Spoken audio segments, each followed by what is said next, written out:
नागपूर वर्षात नववर्षाच्या पूर्वसंध्येला पोलिसांचा तगडा बंदोबस्त होता आणि त्याचा परिणाम देखील पाहायला मिळाला। पोलिसांच्या सतर्कतेनं नागपुरात किरकोळ घटना वगळता कुठलीही मोठी अप्रिय घटना घडली नाही। तर शहरात 770 वाहन चालकांविरोधात दंड ठोठावण्यात आला, तर 147 जणांविरोधात ड्रंक अँड ड्राईव्हची कारवाई करण्यात आली। नववर्ष साजरं करण्याचा उत्साह पाहता प्रशासनातर्फे शहरातील हॉटेल, बार, पब आणि रेस्टॉरंट सोमवारी पहाटे 5 वाजेपर्यंत सुरू ठेवण्यास आणि मद्यपानास परवानगी देण्यात आली होती। तर अनुचित प्रकार घडू नये यासाठी पोलीस विभाग देखील सज्ज होतं।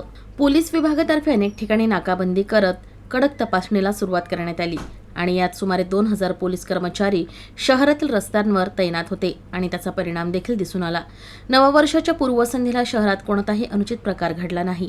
रविवारी सायंकाळ ते सोमवार सकाळपर्यंत सुमारे 770 वाहन चालकांवर चालान कारवाई करण्यात आली। त्यापैकी 147 वाहन चालकांवर ड्रंक अँड ड्राईव्हची कारवाई करण्यात आली। तर पोलीस विभागातर्फे नागरिकांना फुलं देऊन नववर्षाच्या शुभेच्छा देण्यात आल्या।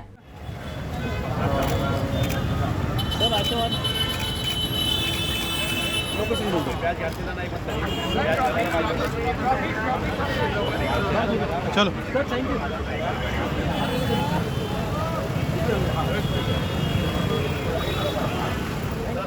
31 डिसेंबर 2023च्या पूर्वसंध्येला आणि नवीन वर्षाच्या स्वागतानिमित्त लोकांचे सेलिब्रेशन पाहून आम्ही नागपूर शहर पोलीसतर्फे आम्ही बंदोबस्त लावला होता। तसंच वाहतूक विभागातर्फे तर सुद्धा आमच्या बंदोबस्त लावण्यात आलेला होता।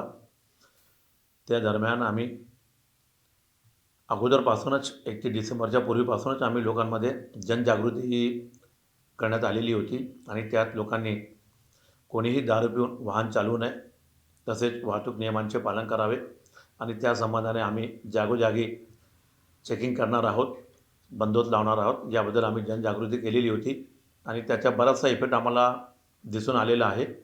31 तारखेच्या नाईटला कोणती अशी मोठी घटना दिसून आलेली नाही आणि बरेचसे लोकांनी वाहतूक नियमांचे पालन करताना आम्हाला दिसून आलेले आहे।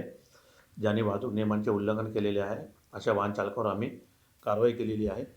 आम्ही टोटल पूर्ण नागपूर शहरामध्ये 147 ड्रंक अँड ड्राईव्हची कारवाई केलेली आहे। तसेच मोटर वाहन ॲक्टप्रमाणे अंदाजे 750 वाहनांवर आम्ही चालन कारवाई केलेली आहे।